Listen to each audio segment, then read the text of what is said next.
Welcome to AV on Education. In this video, we are going to cover about transformers. But before starting, don't forget to like, subscribe and press the bell icon. Starting with the working principle of a transformer. Working principle of a transformer is EMI, that is electromagnetic induction.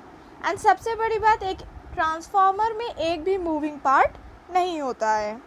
So transformer two types के होते हैं, voltage transformers and current transformers. इस video में हम लोग बात करेंगे about voltage transformers.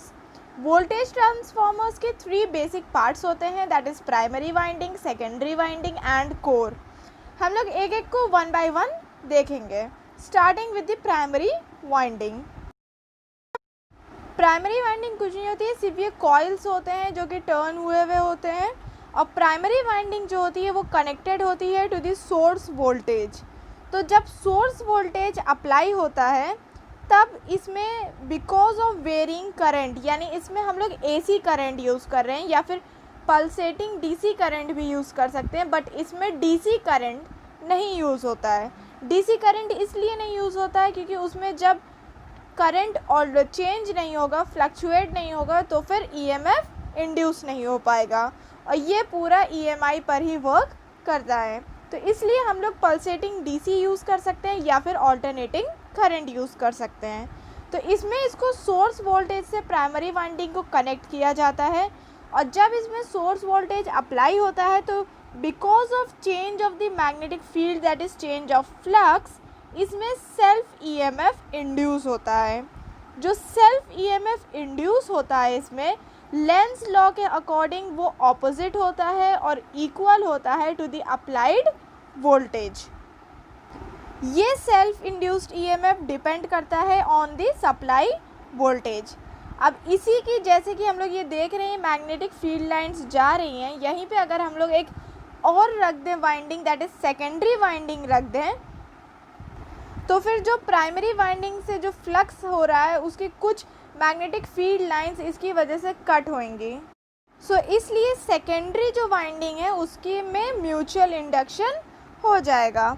जो म्यूचुअल इंडक्शन होगा वो डिपेंड करेगा कि कितनी ज़्यादा फील्ड लाइंस कट हो रही हैं. सो अगर हम लोग सेकेंडरी वाइंडिंग में कोई लोड कनेक्ट कर दें तो फिर सेकेंडरी वाइंडिंग में जो करंट फ्लो हो रहा है ये फ्लक्स की वजह से, वो फ्लक्स लोड में जाएगा. अब इसमें एक चीज़ और देखते हैं, जो सेकेंडरी वाइंडिंग में करंट फ्लो कर रहा है लोड में, वो करंट की वजह से भी एक ईएमएफ इंड्यूस होता है.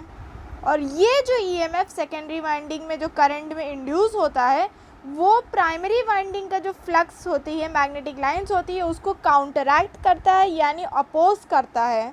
उसकी वजह से प्राइमरी वाइंडिंग का जो फ्लक्स होता है, मतलब जो ईएमएफ होता है, वो कैंसिल होने लगता है, न्यूट्रलाइज हो जाता है.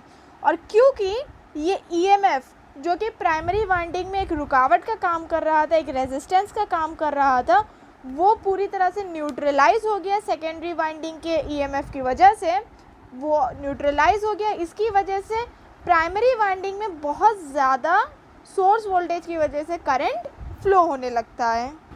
और अगर हम लोग सेकेंडरी वाइंडिंग से लोड को हटा दें यानी एक ओपन सर्किट रखें, तो फिर प्राइमरी वाइंडिंग में ईएमएफ इंड्यूस होगा.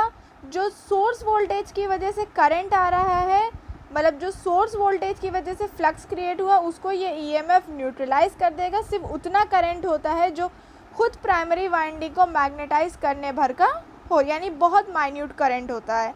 तो इसलिए अगर ट्रांसफार्मर को लाइन कनेक्शन से कनेक्ट करके छोड़ दिया जाए और सेकेंडरी वाइंडिंग में लोड कनेक्टेड ना हो तो फिर कोई प्रॉब्लम की बात नहीं होती है.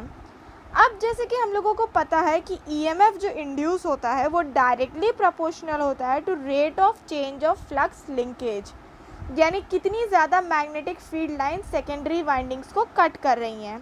तो अभी हम लोग देख रहे हैं तो बहुत कम लाइंस हैं जो सेकेंडरी वाइंडिंग को कट कर रही हैं. तो इसके लिए एक सल्यूशन है कि हम लोग कोर यूज़ करते हैं. एक ऐसा कोर यूज़ करते हैं जो लो रिलक्टेंस पाथ होता है, यानी जितनी भी ये मैग्नेटिक फील्ड लाइंस आसपास से जा रही हैं वो इससे जाने लगती हैं. तो जो मैक्सिमम फील्ड लाइंस होती हैं वो सभी की सभी सेकेंडरी वाइंडिंग से पास होने लगती हैं। जो कोर होता है वो ज़्यादातर या तो लैमिनेटेड सॉफ्ट आयरन कोर होता है या फिर एनील्ड शीट स्टील कोर होता है।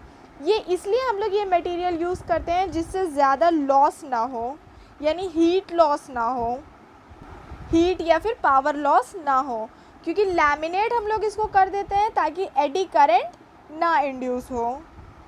सो अब हम लोग कोर यूज़ कर रहे हैं।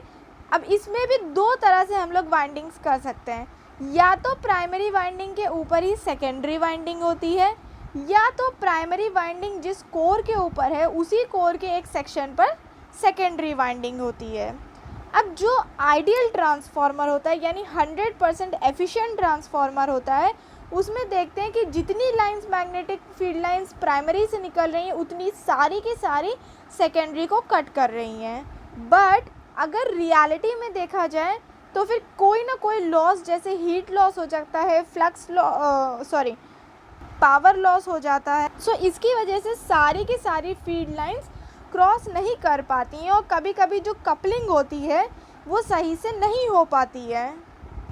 सो इसलिए कोई भी ट्रांसफार्मर 100% आइडियल नहीं होता है। और अगर एक ट्रांसफार्मर आइडियल है तो फिर EP/ES will be equal to NP/NS, यानी ये रेशो इक्वल होगा।